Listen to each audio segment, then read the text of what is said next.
أشهد أن لا إله إلا الله وحده عبده اللهم صل وسلم وبارك على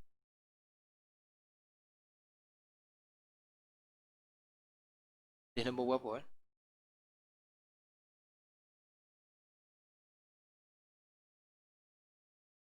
147 38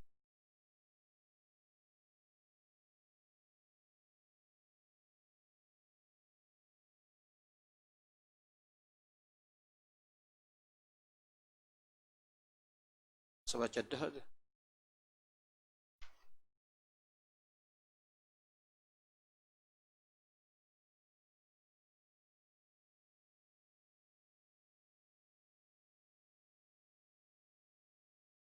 Satu 47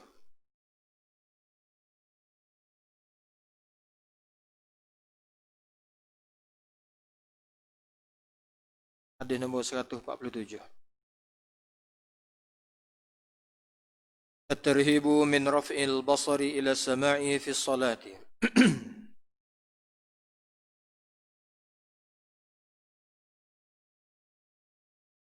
Amaran ataupun ancaman daripada syariat min rafi'il basar, daripada melakukan perbuatan mendongok ataupun mengangkat pandangan ila sama, ke langit, fi salati, ketika semaya.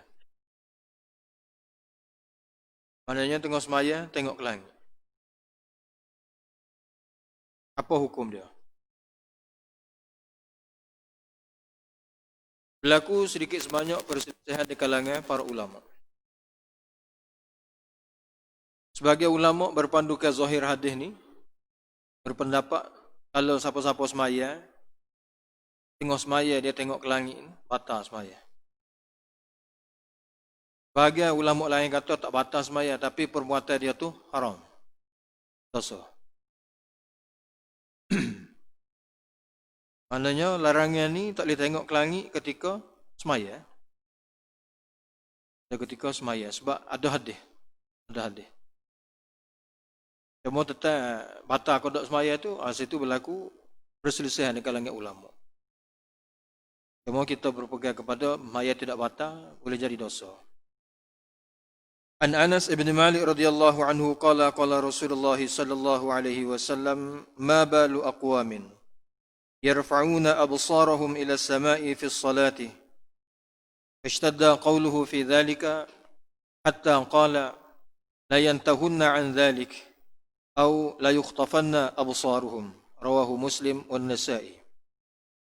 Riwayat daripada Anas bin Malik radhiyallahu anhu, kata Anas bin Malik, Rasulullah sallallahu alaihi wasallam telah bersabda, "Ma balu aqwamin?"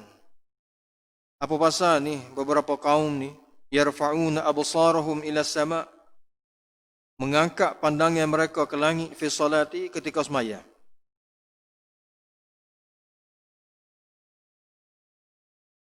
Fashtadda qawluhu fi dhalika, Nabi sallallahu alaihi wasallam menekankan perkara tersebut. Maknanya Nabi menyebut perkara tersebut dengan nada seolah-olah nak marah. Hatta qala, sehinggalah baginda bersabda, la yantahunna an dhalik, hendaklah mereka berhenti daripada melakukan perbuatan yang demikian. Ataupun la yukhtafanna absaruhum, ataupun akan dicabut penglihatan mereka. Berdasarkan kalimah daripada la yukhtafanna absaruhum, sebagai ulama kata, oleh kerana betapa kerasnya amaran daripada Nabi, dia kata batal semaya. Sebagai ulama kata tidak batal, tapi oleh kerana larangan daripada Nabi disertai dengan ancaman, memberi maksud haram. Ya, kalau larangan tak ada ancaman, dia boleh jadi makruh. Tapi apabila larangan disertai dengan ancaman daripada Nabi, setidak-tidak sekurang-kurangnya memberi makna haram. Jadi perbuatan tu jangan dibuatlah. Satu lagi, tajuk seterusnya, at-tarhibu minal iltifati wa ghairi dhalika fi salati minal manhiyat. Larangan minal iltifat, daripada iltifat, paling. Paling kok tu kok ni. Tanpa ada keperluan. Wa ghairi dzalik, dan lain-lain perbuatan fi salati dalam semaya minal manhiyat, daripada perkara-perkara yang ditegah. Paling dalam semaya, kalau berpaling sekadar pala, hukum dia makruh. Nah, tengok kat orang, kau pala tak gerak, anak mata bergerak. Tengok kat orang tu, tengok kat ni. Tu hukum dia makruh. Tapi kalau paling siapa kepada dada paling, batal semaya. Pusing tengok tu, siapa ke dada-dada dia berpaling daripada arah kiblat, boleh membatalkan semaya. Mudah tak? Tak usah paling dalam semaya. Batu semaya ni, ketika mana semaya, kita dituntut fokuskan penglihatan kita ke maudhi'us sujud, tempat sujud. Tempat sujud. Untuk nak kawal ataupun nak kontrol penglihatan kita tu. Maksud dianya, nak supaya penglihatan kita ni tidak tengok kau tu, tidak tengok kau ni. Sebab penglihatan kita ni daripada mata kita, dia turun ke hati. Tengok sesuatu, mari lalulah. Ada lalulah benda yang pemikiran kita akan mikir. Oleh kerana tu zaman Nabi dulu, ada di antara sahabat Nabi tengok semaya, dia terlihat burung dia terbang dalam kebun dia. Lalu dia rasa dia telah melakukan perbuatan salah dalam semaya. Semaya apa tu? Semaya sunat. Semaya sunat dalam kebun. Maka dia jumpa dengan Rasulullah. Dia beritahu kepada Rasulullah, ya Rasulullah, saya nak infakkan kebun saya ni. Sebab masa saya semaya sunat dalam kebun saya tadi tu, saya duk galik tengok burung duk terbang. Apa begitu mau para sahabat Nabi, dia faham. Dia reti dan dia faham satu kerugian yang telah berlaku dalam semaya dia. Jadi kita ni hari ni kena belajar konsentrate lah. Penglihatan kita tu fokuskanlah kepada tempat sujud. Sebab apabila kita tengok kau tu kau ni, dia mari macam-macam. Tengok kepada orang buat salah sikit, maka marilah benda yang tidak baik. Oleh kerana tu, penglihatan kita tu fokus pada tempat sujud. Jadi dua keadaan lah berpaling tadi. Sepaling pala saja. Kalau gerak pala, walaupun siapa kanan tengok, dia boleh tengok siapa ke belakang pun, maya tidak batal, tapi makruh. Jadi, apa faedah kita semaya? Kalau kita melakukan satu perkara yang Allah Ta'ala tidak suka. Makruh-makruh ni benda buat tidak dosa, tapi Allah tidak suka. Dan kalau kita semaya semua Allah Ta'ala tu, tujuannya nak supaya Allah Ta'ala kasih dan sayang kepada kita.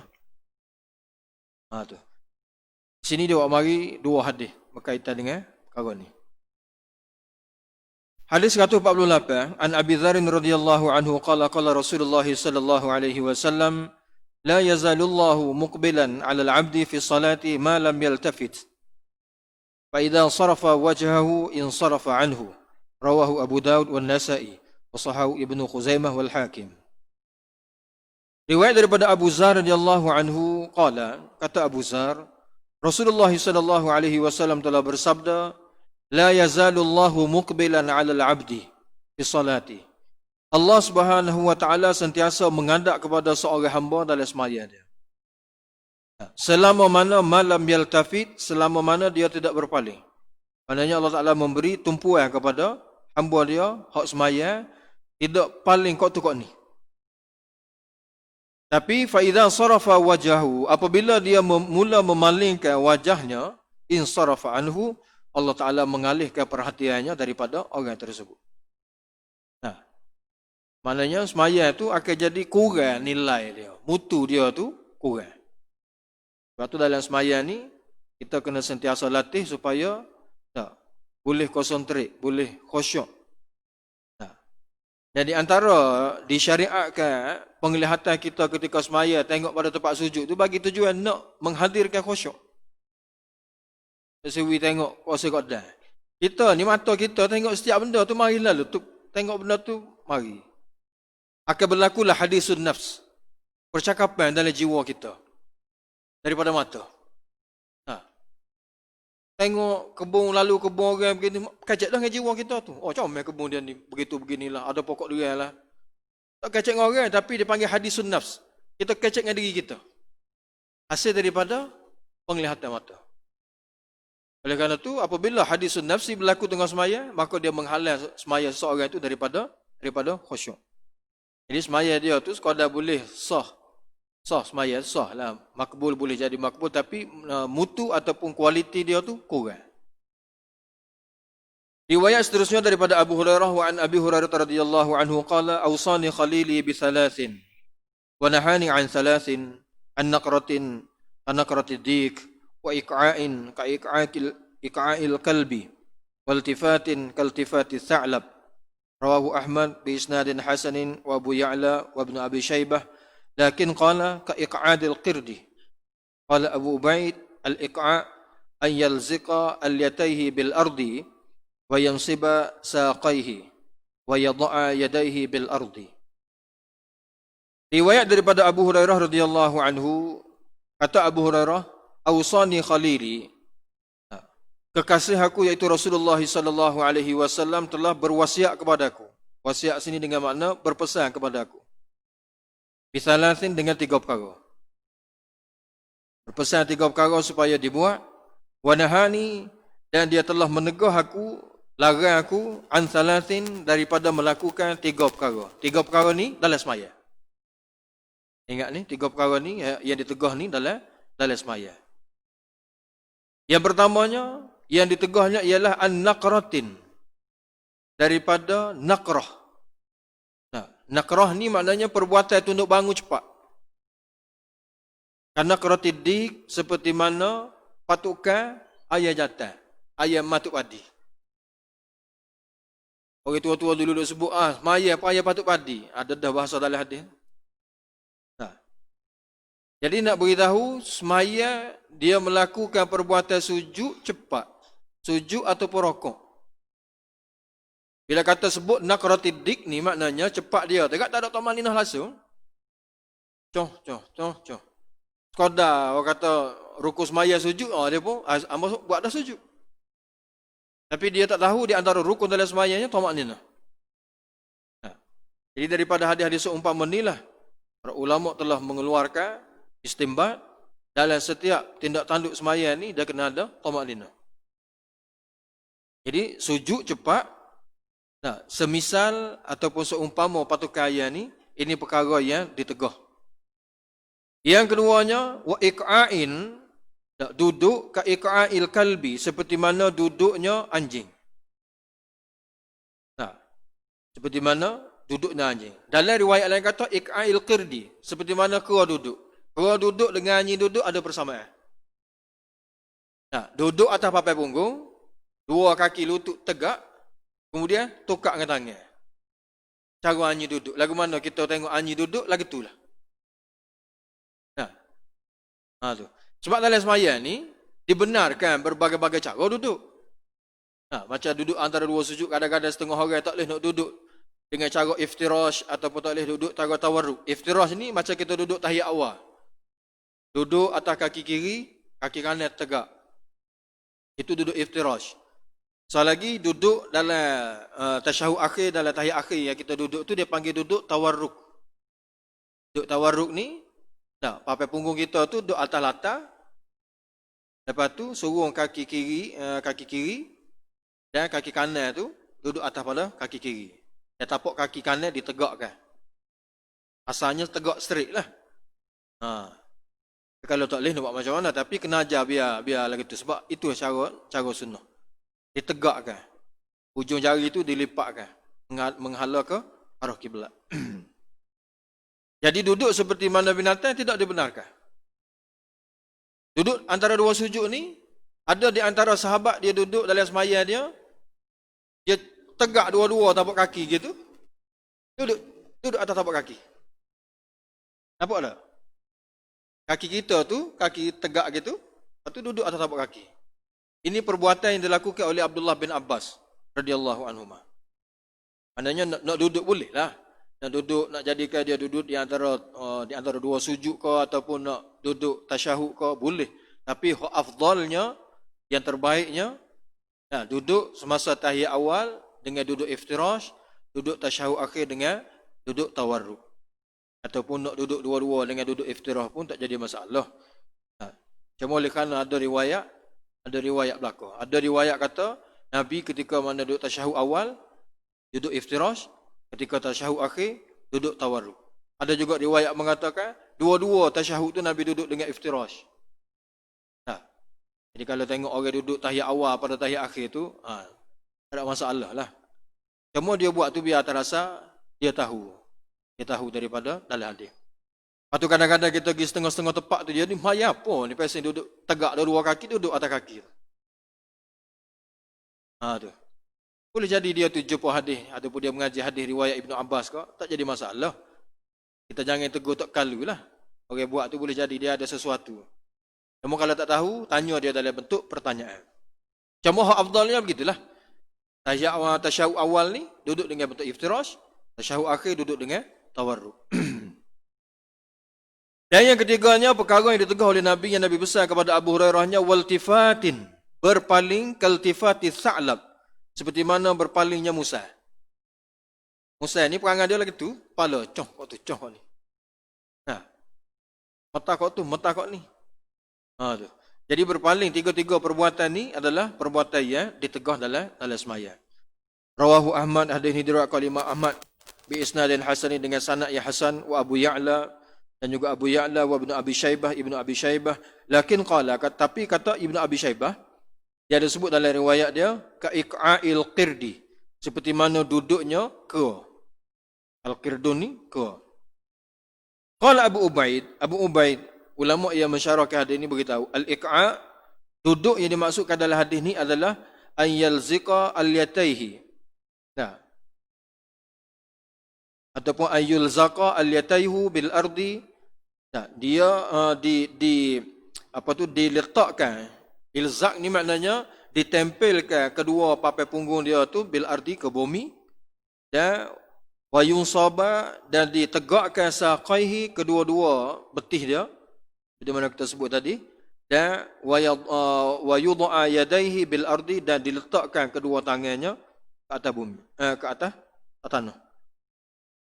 Maknanya gambar yang duduk ni lagu mana, seperti mana kita tengok biasa-biasa orang tengok anjing duduk kan, lagu itulah. Jadi itu di antara duduk yang ditegah. Cuma duduk cara melatih tadi kalau berlaku dalam semaya, ulama berpendapat boleh batalkan semaya dia. Pak kita tak ada orang buat lah duduk lagu tu. Boleh jadi zaman-zaman hak Nabi beritahu ni, ada setengah-setengah orang tu, dia praktik duduk lagi ni. Tajuk seterusnya, at-tarhibu min mashil hasa wa ghairihi fi wad'i sujud. Fi wad'i sujud ni mana? Fi mawdi'i sujud.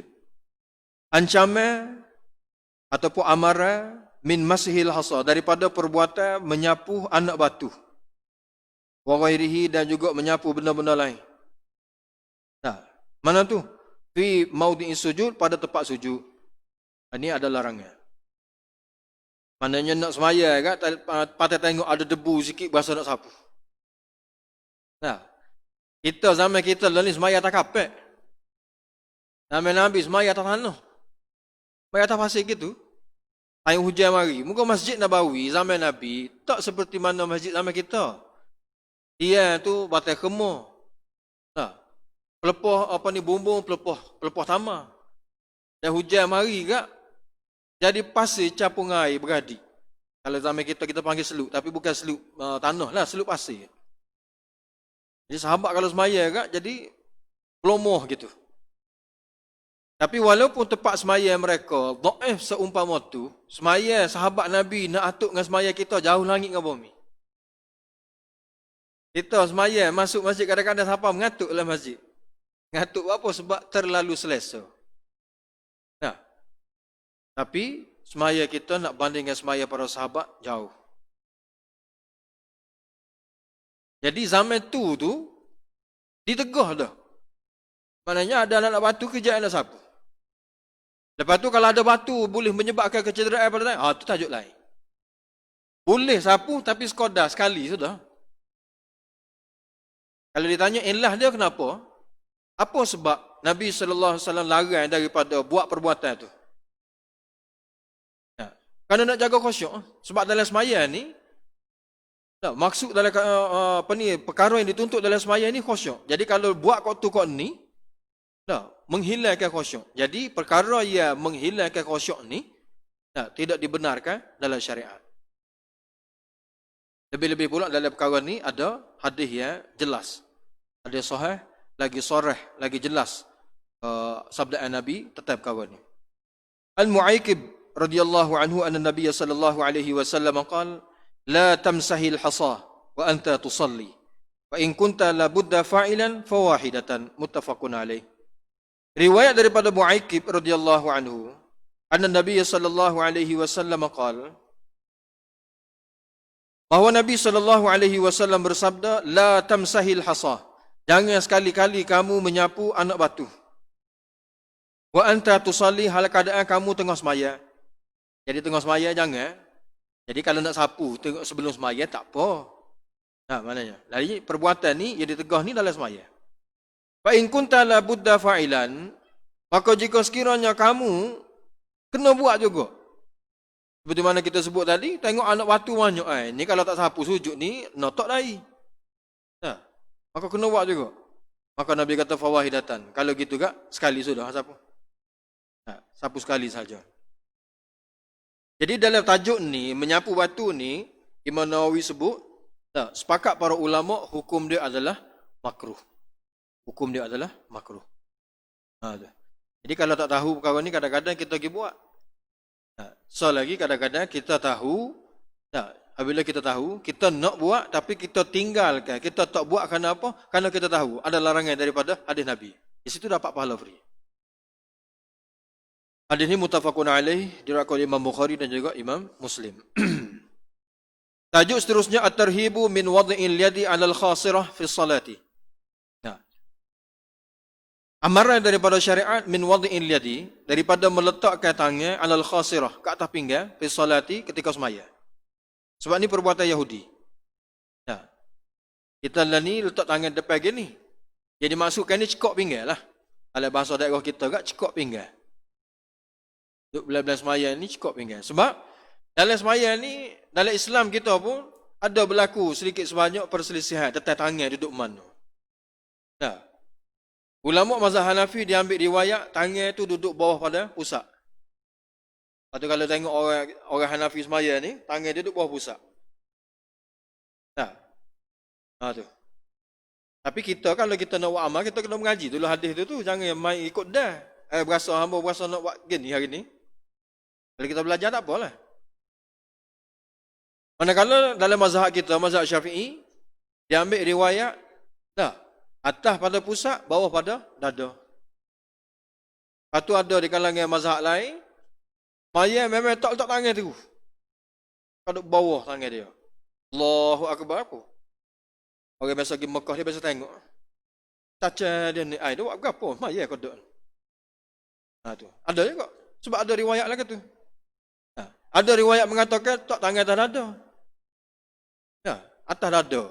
Dia ambil zahir riwayat atas dada. Jadi tentang perkara ni ada sedikit sebanyak berlaku khilafiyah. Cuma ulama fuqaha masing-masing berpandukan kepada usul mazhab masing-masing.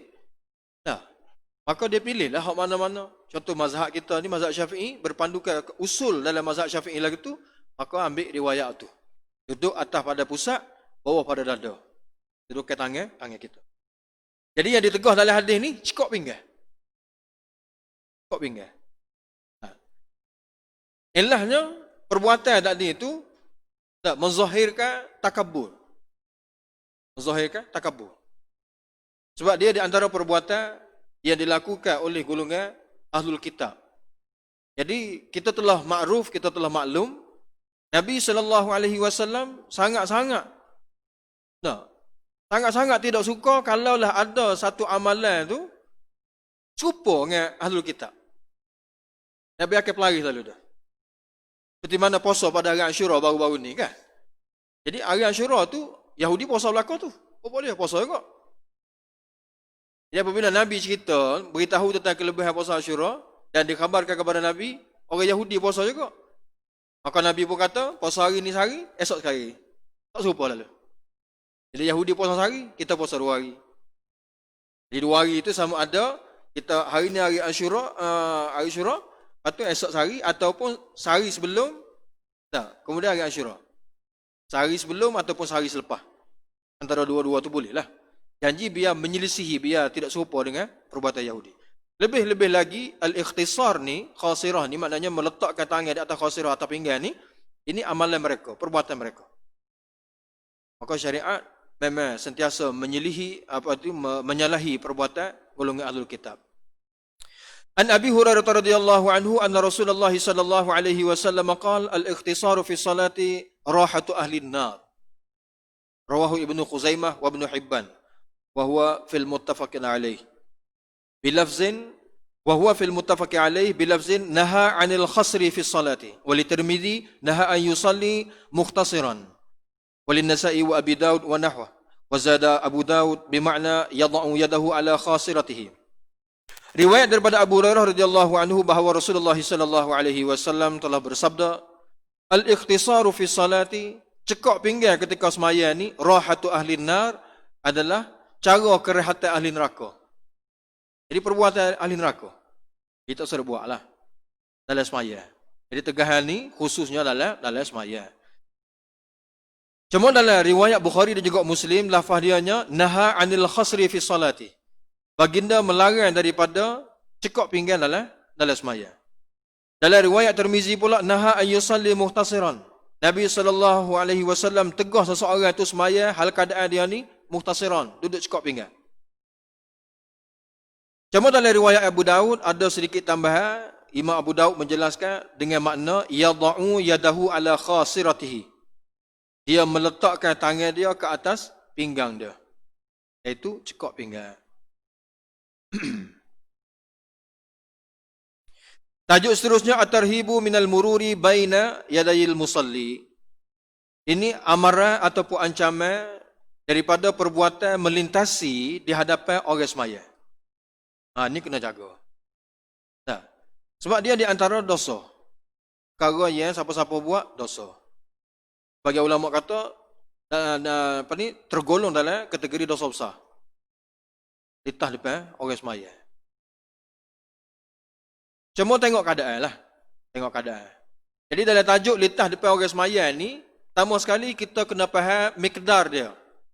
Kadar dia. Kadar mana? Kalau orang sembahyang ujung tu, boleh litah ke tak? Satu perkara. Lepas tu yang kedua, kadang-kadang orang sembahyang dengan orang litah dua-dua boleh dosa. Dalam tajuk ni. Apabila berlaku perbuatan orang litah sembahyang, kadang-kadang jom litah tu boleh dosa. Orang sembahyang boleh dosa juga. Ada beberapa situasi. Kadang-kadang, orang litah tak dosa. Orang sembahyang itu dosa. Apabila ada orang litah dia. Ada beberapa keadaan. Mari kita tengok. Keadaan pertama, apabila seseorang itu nak sembahyang, Nabi kita ajar kepada orang itu supaya adakan sutrah. Sutrah. Adakan sutrah ni maknanya halangan. Halangan itu letak mana? Dia letak kadar untuk dia nak sembahyang lah. Ada dia dengan sutrah tu. Sutrah tu sebagai isyarat, ni kawasan di antara orang sembahyang dengan sutrah tadi tu, jangan siapa-siapa letah. Itu hak sepatutnya bagi orang yang nak sembahyang. Tapi kalau tidak ada benda untuk dijadikan sebagai sutrah, pada zaman Nabi dulu sutrah tu dia pakai tukar kadang-kadang. Padahal masjid kita seming, nak pakai tukar lagu mana? Atau kadang-kadang setengah-setengah masjid lah ni, bagi orang tempat tu dia tahu perkara ni, dia buat macam kayu. Dia susun belakang. Jadi orang nak sembahyang ambil tok depan. Bagai sutrah. Jadi kalaulah orang sembahyang tadi telah letak sutrah, tiba-tiba mari orang letah depan dia. Letah tengah-tengah. Ni orang je letah tu berdosa. Orang je letah tu berdosa, orang je sembahyang dia selamat. Ni satu keadaan. Satu keadaan lagi, orang sembahyang ni dia semaya letak sutrah juga, tapi tepat je letak sutrah tu laluan untuk orang nak pergi mari. Duk muka pintu macam tu. Mudah kita nak faham. Tak ada lah jalan lain. Pintu nu tak boleh pergi, pintu nu kunci belakang, so pintu tu buka. Dia pun mayang depan pintu, jak dia letak muka pintu betul-betul. Sutrah dia tak sini, dia mayang sini. Jadi tengah-tengah tu laluan. Jadi orang yang nak letas ni kok mana pun dia tak boleh lalu. Dalam situasi ni, orang yang melintas itu dia tak salah. Sebab dalam situasi dia dibenarkan lalu. Berdosa siapa? Orang je semaya. Tu. Satu lagi keadaan. Nah, semaya dekat dengan pintu tu juga, tapi ada laluan lain lagi. Ada laluan lain. Maknanya, belakang tu sikit adalah orang yang melintas ni boleh lalu kat tu. Dia pergi lalu juga kot laluan tu. Orang yang semaya tu pun dosa, orang yang melintas tu pun dosa. Lepas tu kita tengok, dia ni semaya dekat dengan pintu. Pintu lain. Ada pintu, kita boleh lalu. Kita tak salah. Tapi kalau ada pintu satu lagi, tak jauh daripada tu, kita boleh lalu kat tu. Maka, kita kena lalu kat tu. Sebab kalau kita tebing juga, sedangkan kita ada pilihan lain, kita orang yang melintas pun kira dosa juga. Jadi ada ketika-ketika orang yang semaya, bila-bila semaya pun buat dosa juga. Lepas tu kena tahu. Kena tahu. Lepas tu kita kalau nak semaya sunat, cari tempat-tempat yang dikira terhalang daripada lalu orang. Itu satu keadaan. So lagi keadaan kita kena faham bila kata disebut dalam hadis dengan makna baina yadai, di hadapan musalli. Ini situasi tak ada sutrah. Maka jarak dia ialah di antara orang semaya dengan maudhi'us sujud, tempat sujud dia. Antara dia tu dengan tempat sujud. Antara dia dengan tempat sujud dia tu jangan lalu. Jangan lalu.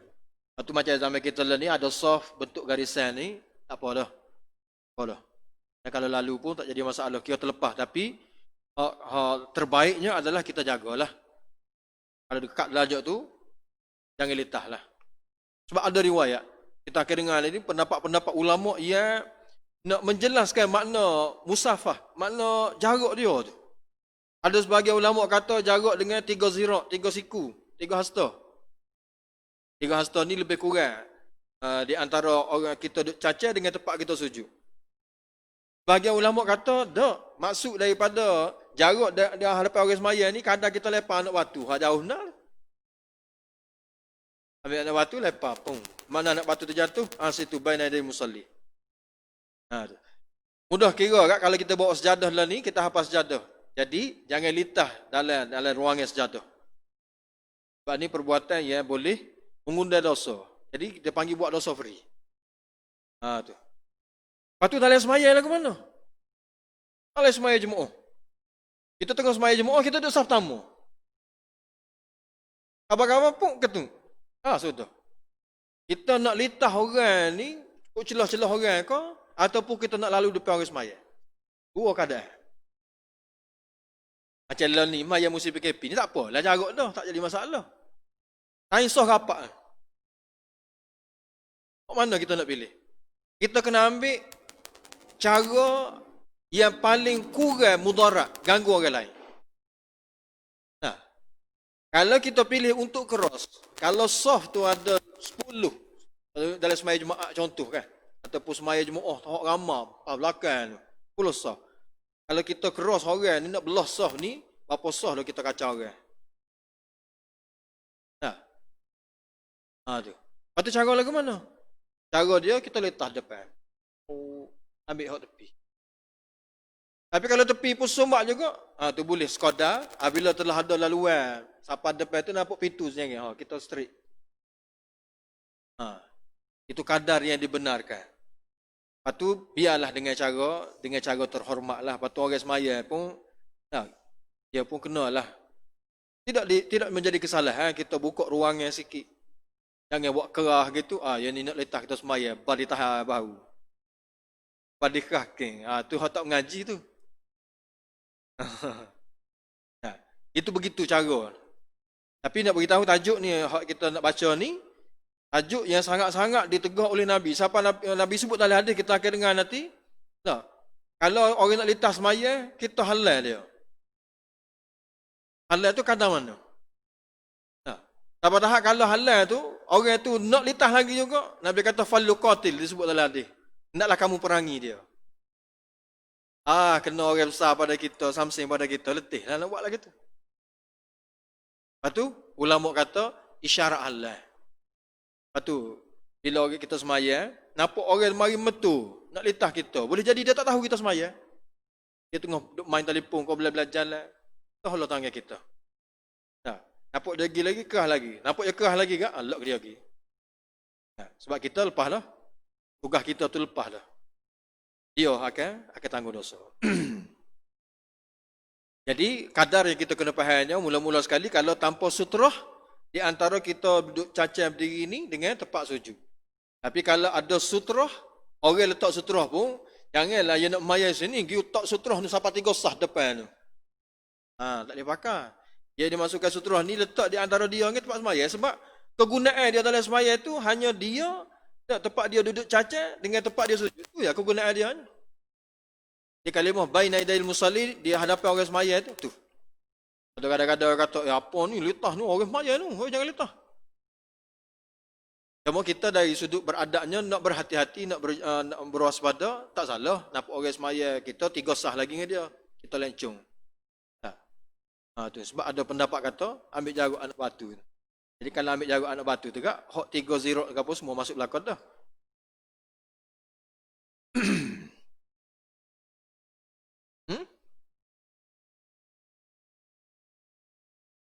Dia sutrah ni pun ada kadar dia. Kalau kita nak litah, kurang-kurangnya 1 hasta. Dalam riwayat. Lepas tu dalam riwayat kata pacai tukar lah. Lebih kurang 1 hasta. 1 hasta lebih kurang. Tapi sebagai ulama kata, oleh kerana Nabi ada sebut dalam hadis buat garisan, orang sah ni pun kira padah dah.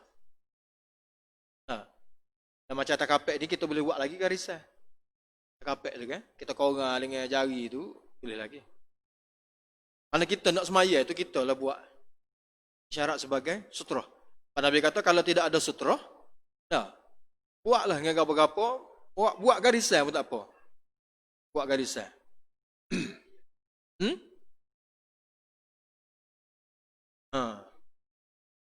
Jangan jarak. Kalau lepas depan tak apa dah. Macam orang semaya dalam sahlan ni tu, macam masjid besar kan. Masjid, kita pergi masjid pasal tak ada tiang tengah, luar gitu. Pas kita nak semaya sunat, nak cari tiang mana? Nak cari sutrah pun tak ada contohnya kan. Orang semaya sunat kata-kata. Tak apa.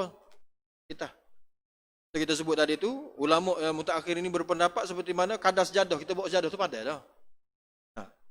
Jadi jaga kadar tu. Cuma hak terbaiknya, sunnah sutrah tu.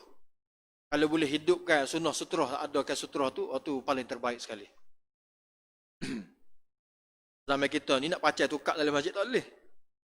Tapi kalau letak benda-benda besar macam semisal beg ke apa, tak apalah.